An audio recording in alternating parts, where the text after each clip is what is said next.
నమస్కారం ఘంటారావానికి స్వాగతం ముందుగా ప్రధాన అంశాలు కాకినాడ జిల్లా చేబ్రోల్లో ఉగాది వేడుకల్లో పాల్గొన్న పవన్ క్రోధినామ సంవత్సరంలో కూటమి ప్రభుత్వాన్ని స్థాపిస్తామని ధీమా అనంతపురంలో చెత్త సేకరణ ఆటో కార్మికుల ఆందోళన వేతనాలు ఇవ్వాలంటూ వినూత్న నిరసన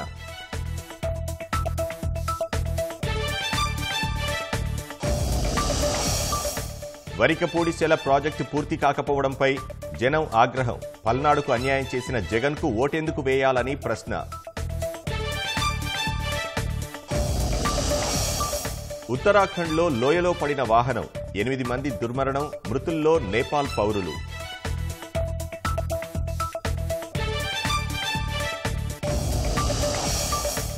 తమిళనాడులోని పలు నగరాల్లో ఈడీ సోదాలు డ్రగ్స్ అక్రమ రవాణా కేసులో ముమ్మర దర్యాప్తు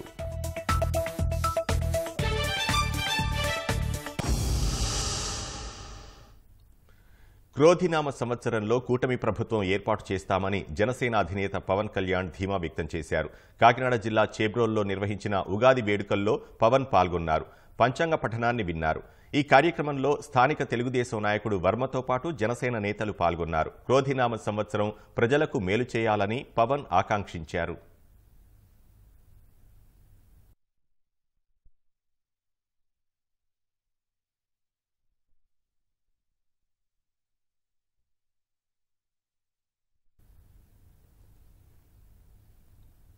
కడప కులమతాలకు అతీతమని చెబుతుంటారు. అది నిజం. ఉగాది పండుగను పురస్కరించుకుని దేవుని కడపలోని శ్రీ లక్ష్మీ వెంకటేశ్వర స్వామి ఆలయంలో హిందువులతో పాటు ముస్లింలు స్వామివారిని దర్శించుకుని తీర్థప్రసాదాలు స్వీకరించారు. వెంకటేశ్వర స్వామి సతీమణి బీబీ నాంచారమ్మ ఆమె ముస్లింల ఆడపడుచు కావడంతో ముస్లింలు శ్రీవారిని అల్లుడుగా భావిస్తారు. ఈ మేరకు ప్రతి ఉగాది పండుగ రోజు ముస్లింలు స్వామివారిని దర్శించుకుంటారు. పండుగ రోజు స్వామివారికి కావలసిన సామాగ్రిని సమర్పించి ముస్లింలు ప్రత్యేక పూజలు చేశారు. కడపలోని ఈ సంస్కృతిని చూసి ఇతర ప్రాంతాల వారు ఆశ్చర్యపోతున్నారు.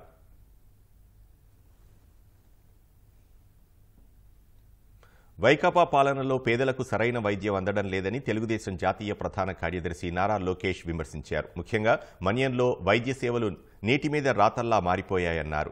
అంబులెన్స్లు అందుబాటులో లేక గర్భిణీ స్త్రీని బంధువులు కిలోమీటర్ దూరం నడిపించుకుంటూ తీసుకువెళ్లారని ఆవేదన వ్యక్తం చేశారు.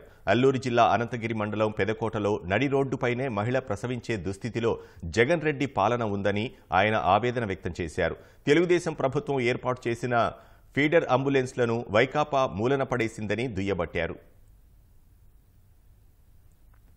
ఎన్నికల కమిషన్ నియమించిన ప్రత్యేక పోలీస్ పరిశీలకుడు దీపక్ మిశ్రా రాష్ట్రానికి వచ్చారు. గన్నవరం విమానాశ్రయం చేరుకున్న దీపక్ మిశ్రాకు కృష్ణా జిల్లా collector DK Balaji, SP Adnan Naeem Azmi స్వాగతం పలికారు. రేపటి నుంచి ఆయన రాష్ట్రంలో ఎన్నికల నిర్వహణకు సంబంధించి శాంతి భద్రతలు, పోలింగ్ కేంద్రాల వద్ద సాయుధ బలగాల వినియోగం, సున్నిత, అతి సున్నిత ప్రాంతాల్లో పోలింగ్ ఏర్పాట్లను పరిశీలించి ఈసీకి నివేదించనున్నారు.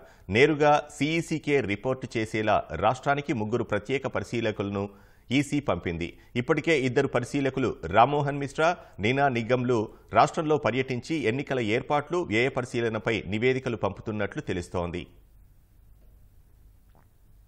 ఉగాది పండుగ వేళ బాపట్ల జిల్లాలోని ఓ కుటుంబంలో విషాద ఛాయలు అలుముకున్నాయి. అప్పికట్లకు చెందిన ఎరువుల దుకాణ వ్యాపారి కోయ విష్ణుప్రసాద్ ఆర్థిక ఇబ్బందులతో భార్య మహాలక్ష్మితో సహా ఆత్మహత్య చేసుకున్నారు. విష్ణుప్రసాద్ బాపట్లలోని ఓ బార్ అండ్ రెస్టారెంట్లో భాగస్వామిగా ఉండేవారు. వ్యాపారంలో నష్టం వచ్చి లక్షల్లో అప్పుల పాలయ్యారు. అప్పుల భారంతోనే బలవన్మరణానికి పాల్పడుతున్నామని విష్ణుప్రసాద్ రాసిన లేఖ లభ్యమైందని స్థానికులు చెప్పారు. సమాచారం అందుకున్న పోలీసులు ఘటనా స్థలానికి చేరుకుని మృతదేహాలను పరిశీలించి కేసు నమోదు చేసినట్లు తెలిపారు. ఓటు హక్కుపై అవగాహన కల్పిస్తూ ప్రజల్లో చైతన్యం నింపేందుకు ప్రకాశం జిల్లా యంత్రాంగం స్వీప్ కార్యక్రమాలను నిర్వహిస్తోంది. కార్యక్రమంలో భాగంగా ఒంగోలు సమీపంలోని ఎస్ఎస్ఎన్ IIIT ఇంజనీరింగ్ కళాశాల విద్యార్థులకు అవగాహన కల్పించారు. ఈ కార్యక్రమానికి ముఖ్య అతిథిగా జాయింట్ కలెక్టర్ గోపాలకృష్ణ హాజరయ్యారు. దీనిలో భాగంగా వివిధ కార్యక్రమాలు ఏర్పాటు చేసి ఓటర్లను చైతన్యం చేస్తూ ఓటు హక్కు ప్రాధాన్యతను వివరించారు.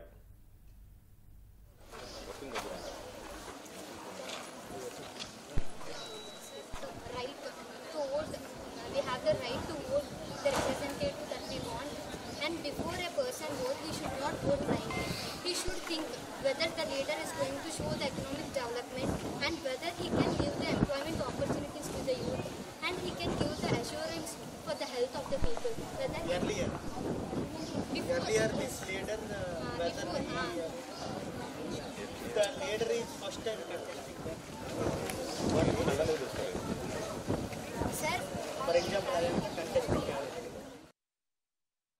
మనం 5 యాక్టివిటీస్ ఈరోజు చేస్తున్నాము. ఒకటి ఎలక్ట్యూషన్ కాంపిటీషన్, రెండోది ఎస్ఏ రైటింగ్ కాంపిటీషన్, మూడోది పెయింటింగ్, నాలుగోది ఈ ముగ్గులు పోటీ, ఐదోది మన ఈ I support the vote to right person అనేది సిగ్నేచర్ క్యాంపెయిన్. ఈ స్వీప్ అనేది మన ఎలక్షన్ ప్రక్రియలో ఒక ప్రధానమైనటువంటి భాగం. సో అందరు ఓటర్లని ఆ రోజు మే 13వ తేదీన ఓటు హక్కు వినియోగించుకునేటట్లు చేయడమే కాకుండా సరైన అభ్యర్థిని ఎన్నుకోవడం, ఎటువంటి ప్రలోభాలకు ఎటువంటి భయాందోళనలకు లోను కాకుండా తమ ఓటు హక్కుని స్వేచ్ఛాయుత వాతావరణంలో వినియోగించుకోవాలనే ఉద్దేశంతో అదే మాదిరిగా ఎక్కువ మంది పోల్ డే రోజు పోలింగ్కి వచ్చి తమ ఓటు హక్కును వినియోగించుకోవడం, ఇవన్నీ కూడా ఈ స్వీప్ యాక్టివిటీలో భాగం అండి. చెంతనే కృష్ణమ్మ పక్కనే నాగార్జున సాగర్ డ్యాం ఉన్న పల్నాడు జిల్లాలో వేలాది ఎకరాలకు సాగునీరు అందడం లేదు. తీవ్రమైన నీటి ఎద్దడితో పంటలు ఎండిపోతున్నాయి. 5 ఏళ్ల వైకాపా పాలనలో సాగునీటి ప్రాజెక్టుల నిర్మాణ పనుల్లో అడుగు ముందుకు పడలేదు. వరికపూడిశెల ప్రాజెక్టు పనుల ప్రారంభం కేవలం ఎన్నికల హడావుడిగా మిగిలిపోయింది. పల్నాడుకు తీరని అన్యాయం చేసిన జగన్ మరోసారి ప్రజలను మభ్యపెట్టేందుకు జిల్లాలో పర్యటిస్తున్నారని ప్రజలు ఆగ్రహం వ్యక్తం చేస్తున్నారు. పల్నాటి రూపురేఖలను మార్చేలా 340 కోట్లతో వరకపూడిశెల ఎత్తిపోతల పథకానికి శంకుస్థాపన చేస్తున్నట్లు 2023 నవంబర్ 15న సీఎం జగన్ గొప్పలు చెప్పారు. అన్ని అనుమతులు వచ్చాకే శంకుస్థాపన చేస్తున్నట్లు ప్రకటించారు. ప్రాజెక్టును దశల వారీగా వినుకొండ, ఎర్రగొండపాలెం ప్రాంతాలకు విస్తరిస్తామని బీరాలు పలికారు. జగన్ ఆర్భాటంగా శంకుస్థాపన చేసి 4 నెలలు గడిచినా నిర్మాణ పనులు అడుగు ముందుకు పడలేదు. నాగార్జున సాగర్ జలాశయం బ్యాక్ వాటర్ ను ఎత్తిపోసి పల్నాడు, ప్రకాశం జిల్లాల్లో రైతులకు సాగునీరు అందించడానికి నిర్మిస్తున్న ఎత్తిపోతల పథకం మరోసారి ఎన్నికల హామీగానే మిగిలిపోయింది. తెలుగుదేశం ప్రభుత్వ హయాంలో పరిపాలనా అనుమతులు ఇచ్చి నిధులు కేటాయించి పనులను గుత్తేదారుకు సైతం అప్పగించారు. రాష్ట్రంలో ప్రభుత్వం మారిన తర్వాత ఈ ప్రాజెక్టు ఆగిపోయింది. వైల్డ్ లైఫ్ నుంచి అనుమతులు వచ్చాయంటూ గతేడాది జగన్ అట్టహాసంగా శంకుస్థాపన చేశారు. అయితే అటవీశాఖకు 14.61 కోట్లు చెల్లించకపోవడంతో తమ భూమిలో పనులు చేసేందుకు వీల్లేదని కేంద్ర పర్యావరణ అటవీశాఖ రాష్ట్ర ప్రభుత్వానికి స్పష్టం చేసింది. మరోవైపు ప్రాజెక్టుకు సాంకేతికంగా పలు అనుమతులు రావాల్సి ఉంది. 2 దశల్లో 1.25 లక్షల ఎకరాలకు సాగునీరు అందించే కీలకమైన ప్రాజెక్టుకు అన్ని అనుమతులు తీసుకువచ్చి అటవీశాఖకు అవసరమైన సొమ్ము చెల్లించేలా ప్రభుత్వంపై ఒత్తిడి తీసుకురావాల్సిన నేతలు మిన్నకుండిపోయారు. తీరా ఎన్నికల షెడ్యూల్ ప్రకటనకు ముందే పనులు ప్రారంభిస్తున్నట్లు నరసరావుపేట ఎంపీ అభ్యర్థి అనిల్ కుమార్, మాచర్ల ఎమ్మెల్యే పిన్నెల్లి రామకృష్ణారెడ్డి హడావిడి చేసినా 3 రోజులకే ఆ పనులు నిలిచిపోయాయి. నాగార్జున సాగర్ కుడికాలువ పరిధిలో దుర్గి మండలంలో 3300 ఎకరాల్లో విస్తరించి ఉన్న బుగ్గవాగును 7 టీఎంసీల సామర్థ్యానికి పెంచితే తాగునీటికి శాశ్వత పరిష్కారంతో పాటు అత్యవసర పరిస్థితుల్లో పంటలకు 1-2 తడులు సాగునీరు ఇచ్చే వెసులుబాటు ఉంటుంది. 3.4 టీఎంసీల నుంచి సామర్థ్యమున్న బుగ్గవాగు విస్తరణ, కట్టల బలోపేతం, 7 టీఎంసీలు నీటిని నిల్వ చేయడానికి సవ్యవర ప్రాజెక్టు నివేదిక తయారీకి వైకాపా ప్రభుత్వం 1.04 కోట్ల నిధులు కేటాయించింది. అక్టోబర్ 2020లో గుత్తేదారుకు పనులు అప్పగించినా ఇప్పటికీ పూర్తి కాని పరిస్థితి. ఎప్పటికప్పుడు గుత్తేదారుకు గడువు పెంచడం మినహా నివేదిక సిద్ధం కాలేదు.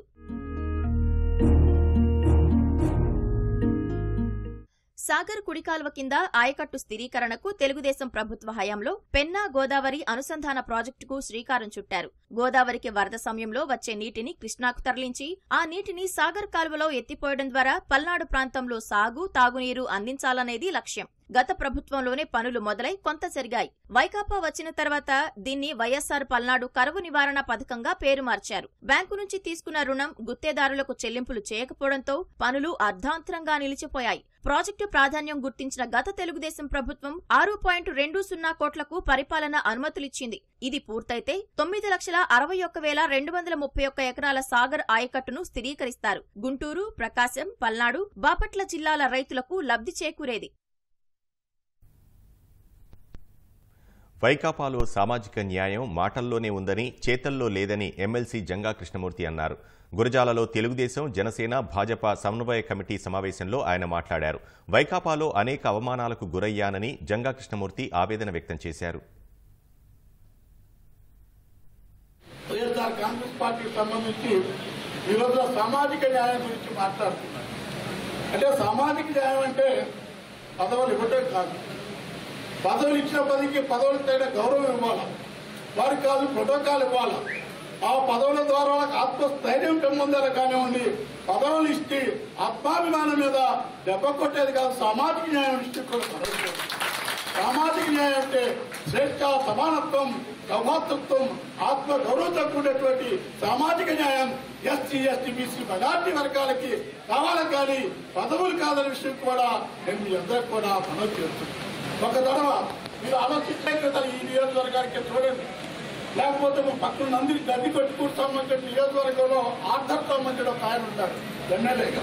అక్కడ ఉన్నటువంటి వైరెడ్డి సిద్ధారెడ్డికి సంబంధించినటువంటి ఒక వ్యక్తి ఎమ్మెల్యే కాకపోయినప్పుడు కూడా పేర్లల్ గా ఎమ్మెల్యే పరిస్థితి, లేదంటే ఎలక్షన్ సంబంధించి కానీ అన్ని విధాలకు కూడా అతనికి సంబంధించినటువంటి కార్యక్రమాలు చేశారు. కానీ ఇక్కడ గుజరాత్ నియోజకవర్గానికి సంబంధించి నేను ఎమ్మెల్సీ అయినప్పుడు కూడా ఏ విధంగా అగౌరవపరిచే విషయం కూడా మీ అందరికీ మనవి చేస్తున్నాను. ఎస్సీ, ఎస్టీ, బీసీ మైనార్టీ వర్గాలకు ఒక న్యాయం, వాళ్ళు కానటువంటి ఇతరులకు సంబంధించి ఒక న్యాయం అనే విషయం కూడా మీ అందరికీ మనవి చేస్తున్నాను. పేదల అసైన్డ్ భూములకు హక్కులు కల్పిస్తామని సీఎం జగన్ ఆశ చూపారు. ఉత్తర్వులు వస్తాయని ఎదురుచూస్తుండగానే అన్న అనుచరులు చక్రం తిప్పారు. కోట్ల విలువైన స్థలాలపై గద్దల్లా వాలిపోయి అధికారంతో భయపెట్టి కారు చౌకగా సొంతం చేసుకున్నారు. పేద రైతుల నోట్లో మట్టి కొట్టి వారి ఆశల్ని తుంచేశారు. మరికొన్నింటిని దర్జాగా ఆక్రమించుకున్నారు.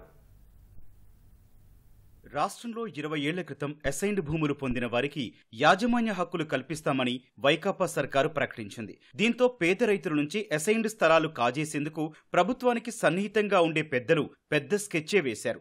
సాగు కోసం 20 ఏళ్ల క్రితం అందచేసిన భూముల క్రయ విక్రయాలకు అవకాశం కల్పిస్తూ సర్కారు చట్ట సవరణ చేసింది. ఇది జరుగుతుందనే సమాచారం ఆ పెద్దలకు ముందే లీక్ అయింది.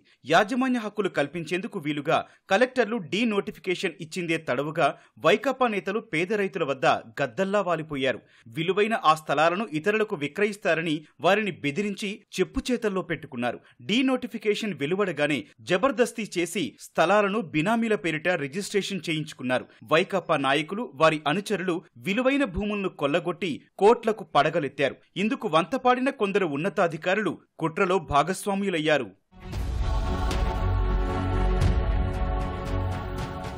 తాజా లెక్కల ప్రకారం రాష్ట్ర వ్యాప్తంగా ఇప్పటి వరకు పేదలకు 29,62,303.19 ఎకరాల అసైన్డ్ భూమిని పంపిణీ చేశారు. ఇందులో 15,92,713.80 ఎకరాలకు సంబంధించి అసలు అనుభవదారులు గాని వారసులు గాని క్షేత్రస్థాయిలో లేరు. ఈ 15 లక్షల ఎకరాల స్థలాలు అన్యాక్రాంతమైనట్లు తెలుస్తోంది. మరోవైపు 2003కు ముందు పంపిణీ చేసిన 9,94,073.41 లక్షల ఎకరాలకు సంబంధించిన లబ్ధిదారులు ఉన్నట్లు గుర్తించారు. అలాగే 2003 తర్వాత పంపిణీ చేసిన 3,58,926.47 ఎకరాల్లో అనుభవదారులు ఉన్నట్లు తేలింది. మరో 16,589.51 ఎకరాలకు సంబంధించిన పరిశీలన జరుగుతోంది. అయితే వీటిలో అభివృద్ధి చెందిన ప్రాంతాల్లోని అసైన్డ్ భూములు 70% వరకు చేతులు మారినట్లు అంచనా. ధరలు పెరగడంతో చాలా భూములు ఆక్రమణకు గురైనట్లు తెలుస్తోంది.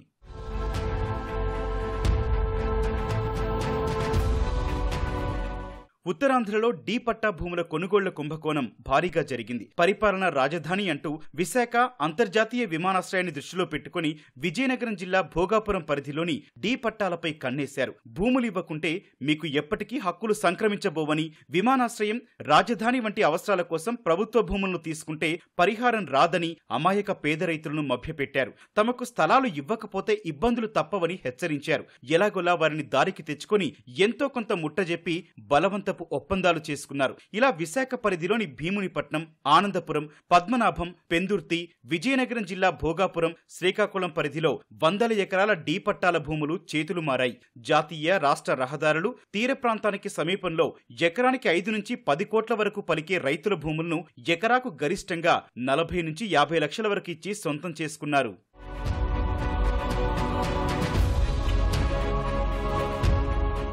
ఆనందపురం మండలం కోలవానిపాలెం, రామవరం, గండిగుండం, మామిడిలోవ, పందలపాక తదితర గ్రామాల్లోని దాదాపు 200 ఎకరాల భూములను ఇటీవల విశాఖ జిల్లా కలెక్టర్ డీ నోటిఫై చేశారు.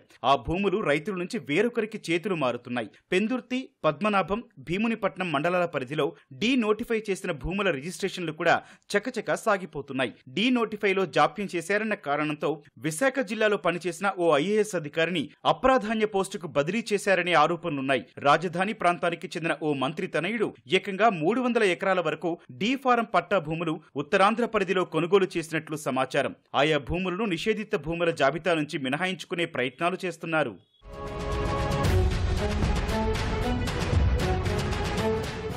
వైకాపాలో క్రియాశీలకంగా వ్యవహరించి ఇటీవలే పార్టీకి రాజీనామా చేసిన ఓ నేత ఆనందపురం మండలంలో 10 ఎకరాల వరకు కొనుగోలు చేశారు. ఆ భూములను నిషేధిత జాబితా నుంచి తొలగించడంతో అవి నేత పేరున బదిలీ అయ్యాయి. భీమిలి పరిధిలోనూ ఓ అధికార పార్టీ నేత రైతులకు ఎకరాకు 10 లక్షల చొప్పున చెల్లించి కోట్ల విలువైన 49 ఎకరాల డీ పట్టా భూములను దక్కించుకున్నట్లు తెలిసింది. తాడేపల్లిలోని 2 ఉన్నతాధికారులు 2 బినామీ పేర్లపై 100 ఎకరాలు హస్తగతం చేసుకున్నారు. ఈ భూముల విలువ కోట్లలో ఉంటే రైతులకు మాత్రం లక్షల్లో చెల్లించినట్లు సమాచారం. అనంతపురం గ్రామీణ, రాప్తాడు, కూడేరు మండలాల్లోని భూములు ఎకరాకు 1 కోటి నుంచి 5 కోట్ల వరకు పలుకుతున్నాయి. దీంతో వైకాపా నాయకులు అసైన్డ్ రైతులకు తక్కువ మొత్తంలో చెల్లిస్తూ వాటిని రిజిస్ట్రేషన్ చేయించుకుంటున్నారు. ఉమ్మడి అనంతపురం జిల్లా సోమందేపల్లి, గార్లదిన్నె, ధర్మవరం, ఉమ్మడి కడప జిల్లా కాశీనాయన, కలసపాడు, ఒంటిమిట్ట, బ్రహ్మంగారి మఠం, కృష్ణా జిల్లా అయినంపూడి, ఇలపర్రు, పోలకొండ, నందివాడ, ఏలూరు జిల్లా దోసపాడు తదితర ప్రాంతాల్లో అసైన్డ్ భూములు అర్హులైన దళితుల నుంచి అధికార పార్టీ నేతల చేతుల్లోకి వెళ్లాయి. ఇతర జిల్లాల్లోనూ ఇలాంటి అక్రమాలే చోటు చేసుకున్నాయి. హక్కుల కల్పనకు సంబంధించి ప్రభుత్వం గతేడాది ఆగస్టు నుంచి భూ రికార్డుల పరిశీలన ప్రక్రియను ప్రారంభించింది. దాదాపు ప్రతి గ్రామం నుంచి అసైన్డ్ భూములు ఎంత విస్తీర్ణంలో ఎప్పుడు పంపిణీ అయ్యాయి, ఆ స్థలాలు అనుభవదారులు, వారసుల ఆధీనంలోనే ఉన్నాయా, ఇతరులు అనుభవిస్తున్నారా తదితర వివరాలు సేకరించింది. కొన్ని చోట్ల ఈ భూములు ఆక్రమణకు గురయ్యాయని, పరాధీనంలో ఉన్నాయని తేలింది. మరికొన్ని గ్రామాల్లో భూముల పంపిణీ వివరాలు రిజిస్టర్లలో నమోదే కాలేదు. కొన్ని మండలాల్లో రికార్డులే గల్లంతయ్యాయి. ఇంకొన్ని గ్రామాల్లో స్థలాలను అనుభవిస్తున్నా ప్రభుత్వం ఇచ్చిన పత్రాలు వారి వద్ద లేవు. ఇలా పలు రకాల పొరపాట్లు చోటు చేసుకుని రికార్డులు కనిపించని, అస్తవ్యస్తంగా మారిన భూముల వివరాలకు సంబంధించి ప్రభుత్వం ఇప్పటి వరకు దిద్దుబాటు చర్యలు చేపట్టలేదు. ఇలాంటి పొరపాట్లు, వివరాలు అస్తవ్యస్తంగా ఉండటం వైకాపా నేతలు, వారి అనుచరులకు వరంగా మారాయి. అసైన్డ్ భూములు పొందిన వారిలో ఎస్సీలే కాకుండా ఎస్టీలు, బీసీలు, కొందరు ఓసీలు కూడా ఉన్నారు. కోనేరు రంగారావు కమిటీ సిఫార్సుల ప్రకారం అసైన్డ్ భూములు అన్యాక్రాంతమైతే వాటిని స్వాధీనపరుచుకుని తిరిగి పేదలకు గాని, వారసులకు గాని అప్పగించాలి. అమ్మకానికి పెట్టిన, రుణాలను చెల్లించలేనప్పుడు వేలానికి పెట్టిన పేదల భూములను ప్రభుత్వమే కొనుగోలు చేయాలి. వాటిని భూమి లేని దళితులు, పేదలకివ్వాలి. వైకాపా ప్రభుత్వం మాత్రం ఇందుకు పూర్తి భిన్నంగా వ్యవహరించింది. ఆ నియోజకవర్గంలో ప్రజలు ఓట్లేసి గెలిపించిన వ్యక్తి ఒకరు, కానీ గెలిచిన వ్యక్తి పేరు చెప్పుకొని మరో 3 అదే స్థాయి హోదా వెలగబెడుతున్నారు. అవినీతి అక్రమాలతో దందా చెలాయిస్తున్నారు. మట్టి నుంచి బియ్యం వరకు, ఇసుక నుంచి మద్యం వరకు అన్నీ దోపిడీకి వనరులే. 3 పర్యాయాలు గెలిచినా ఈసారి ఓ ప్రభుత్వ పదవి దక్కినా మంత్రి కొలువు మాత్రం ఆయనకు కలగానే మిగిలింది. అయినా దోపిడీలో అంతకు మించి వెనకేసుకుంటున్నారు. ఉమ్మడి కృష్ణా జిల్లా మెట్ట ప్రాంతంలోని ఒక నియోజకవర్గం మరో తెలుగు రాష్ట్రం తెలంగాణకు సరిహద్దుగా ఉండడాన్ని అధికార పార్టీ నేతలు తమ అక్రమాలకు అనువుగా మార్చుకున్నారు. ఇటువంటి సరిహద్దుల వద్దే కనిపించే తనిఖీ కేంద్రాలు వారికి కల్పతరువుగా మారాయి. గత 5 ఏళ్ల పాలనలో ఈ నియోజకవర్గానికి ప్రభుత్వం నుంచి ఒరిగింది శూన్యం. కానీ ఇక్కడి ప్రజాప్రతినిధి మాత్రం కోట్లకు పడగలెత్తారు. ఆదాయ వనరులు ఉన్నాయి. దందాకు ఎదురు చెప్పేవారే లేరు. ఇంకేం, సదరు ప్రజాప్రతినిధి తన సతీమణితో పాటు కుమారుడు వియంకుణ్ణి రంగంలోకి దించారు. సకుటుంబ సపరివార సమేతంగా అక్రమాలకు తెగబడ్డారు. ప్రకృతి సంపదను కొల్లగొట్టడం దగ్గర్నుంచి హత్యా రాజకీయాల వరకు వీళ్లు చెయ్యని అరాచకం లేదు. ఈ నియోజకవర్గంలో మట్టి దందా అంతా ప్రజాప్రతినిధి వియ్యంకుడి చేతుల్లోనే ఉంది. కొన్ని కాంట్రాక్టులు తీసుకుని విజయవాడ సమీపంలోనూ మట్టి దందా చేశారు. పోలవరం కాలువ గట్లను కొల్లగొట్టారు. నియోజకవర్గంలో జాతీయ రహదారి పక్కనే శ్రీ కొనగరి మల్లికార్జున స్వామి కొండకు నున్నగా గుండు కొట్టారు. సగటున 100 టిప్పర్ల చొప్పున లెక్కేసినా రోజుకు 6 లక్షలు గడించారు. జగనన్న లేఅవుట్ల చదును పేరుతో కోట్లలో బిల్లులు తీసుకున్నారు. కొండపక్కనే ఉన్న అసైన్ భూముల్ని మింగేశారు. అదేమంటే లబ్ధిదారుల్ని బెదిరించి నామమాత్రంగా ఎంతో కొంత ఇచ్చి నోరుముయించారు. నియోజకవర్గ కేంద్రానికి సమీపంలోని ఒక దేవాలయం పక్కనే ఉన్న ప్రైవేటు, ప్రభుత్వ భూముల్లోనూ గ్రావెల్ తవ్వేశారు.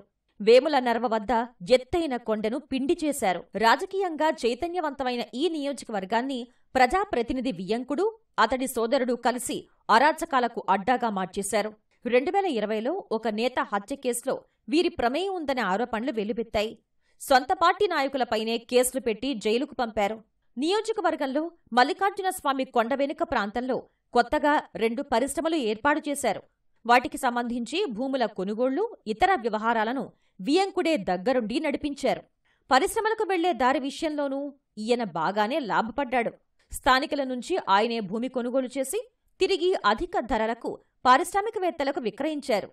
మల్లికార్జున స్వామి కొండకు ఆనుకుని జాతీయ రహదారి పక్కన సుమారు 10 ఎకరాల విలువైన భూమి ఉంది. దీన్ని 70 నుంచి 80 ఏళ్లుగా ఓ గ్రామానికి చెందిన 23 ఎస్సీ కుటుంబాలు సాగు చేసుకుంటున్నాయి. ఎకరం సుమారు 5 కోట్లు పలికే ఈ భూములను ఎలాగైనా కాజేయాలని ప్రజాప్రతినిధి విశ్వప్రయత్నాలు చేశారు. చివరకక్కడ జగనన్న కాలనీ ఏర్పాటు చేసి దళితులకు భూములు లేకుండా చేశారు అనే విమర్శ ఉంది. ఈ నియోజకవర్గం పక్కనే కృష్ణానది, మరోవైపు ఉపనది మున్నేరు ఉండడంతో ఇసుకకు కొదవలేదు. 2019లో వైకాపా ప్రభుత్వం ఏర్పడింది మొదలు వియంకుల సోదరుల దృష్టి ఇసుక తవ్వకాలపై పడింది. ప్రజాప్రతినిధి అధికారాన్ని అడ్డం పెట్టుకుని నదీ తీరాల నుంచి అందిన కాడికి ఇసుకను తోడేశారు. ఊరికో క్వారీ తెరిచి అక్రమ రవాణాకు పాల్పడ్డారు. తమ దందాను అడ్డుకున్నారని ఓ సీఐని బదిలీ చేయించారు. వార్తలు రాశారని అధికార పార్టీకి చెందిన పత్రికా విలేకరిని తీసేయించారు. తమకు సహకరించే తమ సామాజిక వర్గానికి చెందిన అధికారుల్ని తీసుకొచ్చారు. వీరి ఆగడాలను వ్యతిరేకించిన సొంత గ్రామానికి చెందిన 2 నేతలు హత్యకు గురయ్యారు. ఈ ఘటనల్లో వియంకుల సోదరులపై ఆరోపణలు వచ్చాయి. అర్ధాంగి అనే పదానికి ఈ ప్రజాప్రతినిధి సతీమణి ఉదాహరణగా నిలుస్తున్నారు. భర్త అధికారాన్ని తన గుప్పిట పెట్టుకుని పెత్తనం చలాయిస్తున్నారు. పోలీసులైనా ఇతర శాఖల అధికారులైనా బదిలీలు కావాలంటే ఆమెను ప్రసన్నం చేసుకోవాల్సిందే. అందుకు తగినంత కూడా ముట్ట చెప్పాల్సి ఉంటుంది. చౌక బియ్యం అక్రమ రవాణా వ్యాపారానికి ఈమె రింగ్ లీడర్ అని చెప్తుంటారు. జిల్లాలోని మెట్ట ప్రాంతంలో ఉన్న అన్ని నియోజకవర్గాల్లోని చౌక బియ్యం ఆమెకు మాత్రమే విక్రయించాలి. తెలంగాణ ప్రాంతంలోనూ చిరు వ్యాపారుల దగ్గర్నుంచి సేకరిస్తుంటారు. వాటన్నింటినీ కాకినాడ పోర్టుకు, అక్కడి నుంచి విదేశాలకు తరలిస్తుంటారు. కార్డుదారుల నుంచి కిలో 8 నుంచి 10 రూపాయలకు కొని 25 చొప్పున ఎగుమతి చేస్తూ కోట్లలో ఆర్జిస్తున్నారు. గంజాయి అక్రమ రవాణా కేసులో ఈ ప్రజాప్రతినిధి కుమారుడికి ప్రమేయం ఉందని చెబుతుంటారు. ఒకసారి విశాఖపట్నం నుంచి హైదరాబాద్కు ఆర్టీసీ బస్సులో గంజాయి తరలిస్తూ పోలీసులకు చిక్కినట్లు ఆరోపణలు ఉన్నాయి. ఉన్నత స్థాయిలో పలుకుబడి ఉపయోగించి అతన్ని కేసు నుంచి తప్పించారని ప్రచారం జరిగింది. దీనిపై ప్రతిపక్షాలు సైతం పెద్ద ఎత్తున ఆందోళనలు చేశాయి. ఈ నియోజకవర్గం కేంద్రంగా ఉమ్మడి కృష్ణా జిల్లాకు పెద్ద ఎత్తున గుట్కా సరఫరా జరుగుతోంది. ఇక ఈ నియోజకవర్గంలోనే పెనుగంచిప్రోలు అమ్మవారి ఆలయం ఉంది. ఈ దేవస్థానానికి చెందిన 7 ఎకరాల విలువైన భూమిని కాజేసేందుకు పర్యాటక శాఖను అడ్డుపెట్టుకుని వ్యవహారం నడిపించారీ ప్రజాప్రతినిధి. లీజ్ పేరుతో దక్కించుకునేలా ఎత్తులు వేశారు. ఈ ప్రయత్నాన్ని ఈనాడు వెలుగులోకి తీసుకురావడంతో వెనక్కి తగ్గారు. ఈ ప్రజాప్రతినిధికి నచ్చిన అధికారిని ఈవోగా తెచ్చుకునేందుకు ఏకంగా దేవస్థానం హోదాను తగ్గించేశారు. మేమేం తక్కువ కాదంటూ దేవాదాయ శాఖకు చెందిన సుమారు 60 ఎకరాలు కొట్టేసేందుకు ఈ నేత అనుచరులు ప్రయత్నించారు. నియోజకవర్గంలో ఉన్న పరిశ్రమల్లో రవాణా, కూలీల కాంట్రాక్టుల్లో అధిక శాతం ఈ ప్రజాప్రతినిధివే అంటే ఇక్కడ ఎంత అంతులేని దోపిడీ సాగుతోందో అర్థం చేసుకోవచ్చు. ప్రజావేదిక కూల్చివేతతో విధ్వంసానికి తెరలేపిన జగన్ పాలనలో ఇబ్బంది పడని వర్గమంటూ లేదు. గద్దెనెక్కింది మొదలు ఇప్పటి వరకు కేవలం మంది మార్బలానికి దోచిపెట్టడమే లక్ష్యంగా పాలన సాగిస్తున్న జగన్ అధికార యంత్రాంగం అన్నంత ప్రత్యర్థులు ప్రజలపై ఉపయోగిస్తూ పగ ప్రతీకారాలంటూ రాష్ట్రాన్ని 50 ఏళ్లు వెనక్కి తీసుకువెళ్లారు. ఈ 5 ఏళ్లలో ప్రజలు ఆనందంగా నిర్వహించుకున్న పండుగలేవీ లేవు. నేడు ఉగాది పర్వదినం సందర్భంగా షడ్రుచులను ఆస్వాదించాల్సిన సమయమైనా రాష్ట్రంలో అలాంటి పరిస్థితులు ఏవీ లేవు. మహిళలు, యువత, రైతులు, ఉద్యోగులు, వ్యాపారులు, కార్మికులు వీరిలో అన్ని వర్గాలు ఈ 5 ఏళ్ల జగన్ పాలనలో మానసికంగా, ఆర్థికంగా చితికిపోయారు. విద్య, వైద్యం, ఉద్యోగం, పారిశ్రామిక రంగాలన్నీ కుదేలైపోయాయి. ఉగాది పండుగకు కృష్ణా డెల్టాలో పంటలు చేతికొచ్చి రైతుల ఇంట కడకలలాడాల్సిన ఉండగా నేడు అలాంటి పరిస్థితులు లేవు. ఉమ్మడి కృష్ణా జిల్లాలో 9 లక్షల ఎకరాల సాగు భూమి ఉండగా 4.5 లక్షల మంది రైతులున్నారు. సాగర్ జలాలు సమృద్ధిగా వచ్చిన వాళ్లు 2 పంటలతో ఇక్కడి భూముల్లో సిరిలు పండేవి. క్రమంగా సాగర్ జలాలు తగ్గిపోయినా గత ప్రభుత్వ హయాంలో పట్టిసీమ ద్వారా పంటలను కాపాడారు. కానీ జగన్ పాలనలో పట్టిసీమను పట్టించుకోకపోవడంతో సాగునీరు సరిగా అందలేదు. అటు కాల్వలకు సైతం మరమ్మతులు చేపట్టకపోవడంతో అధ్వాన్న స్థితికి చేరాయి. అష్టకష్టాలు పడి పండిస్తే పంటకు మద్దతు ధర లేదు. కనీసం ధాన్యం కొనుగోలు చేసే దిక్కు లేదు. పంటలకు మార్కెటింగ్ సౌకర్యం లేదు. ఈ 5 ఏళ్లలో ఆకస్మిక తుఫాన్ల దెబ్బకు భారీగా పంట నష్టపోయినా ప్రభుత్వం నుంచి ఎలాంటి సాయం అందలేదని రైతులు తెలిపారు.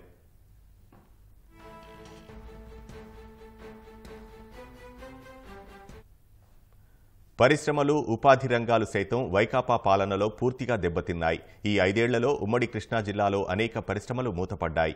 యువత, ఎస్సీ, ఎస్టీ, బీసీలకు పరిశ్రమలు నెలకొల్పేందుకు కనీస సహకారం కూడా ప్రభుత్వం నుంచి అందించలేదు. విద్యా కేంద్రాలకు ఉమ్మడి కృష్ణా జిల్లా పెట్టింది పేరు. ఏటా కనీసం 1,00,000 మందికి పైగా 10 ఇంటర్, డిగ్రీ, పీజీ, ఇంజనీరింగ్ విద్యార్థులు బయటకొస్తున్నారు. వీరిలో విజయవాడ చుట్టుపక్కల ఉన్న ప్రాంతాల్లోని విశ్వవిద్యాలయాలు, ఇంజనీరింగ్ కళాశాలల నుంచి ఏటా 30,000 మందికి పైగా ఇంజనీరింగ్ విద్యార్థులు పట్టాలతో బయటకొస్తున్నారు. కానీ గత 5 ఏళ్లలో వీళ్లకు కొలువులు ఇచ్చే ఒక్క ఐటీ కంపెనీ కూడా 2 జిల్లాల్లోనూ ఏర్పాటు కాలేదు. అటు ప్రభుత్వ ఉపాధ్యాయులు సహా ప్రభుత్వ ఉద్యోగులకు ఈ 5 ఏళ్లలో ఒక్క తీపి కబురు అందలేదు. అటు అస్తవ్యస్త ఇసుక పాలసీలతో భవన నిర్మాణ కార్మికులు రోడ్డున పడ్డారు. నిత్యావసరాల నుంచి చివరికి పేద కార్మికులు తాగే మద్యం ధరలు కూడా భారీగా పెంచేసిన ప్రభుత్వం వారి జీవితాలను తలకిందులు చేసింది.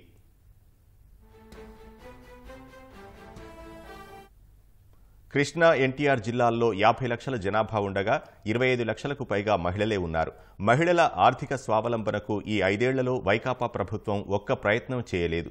తాము సొంతంగా కష్టపడి చిన్న చిన్న పరిశ్రమలు పెట్టుకుంటే అవి ఈ సర్కార్ దెబ్బకు కుదేలైపోయాయి. సూరంపల్లిలోని ఎలీప్ మహిళా పారిశ్రామిక వాడలోనే 40 యూనిట్లు మూతపడ్డాయి. పైగా మహిళల భద్రతపైన నీలిమేఘాలు కమ్ముకున్నాయి.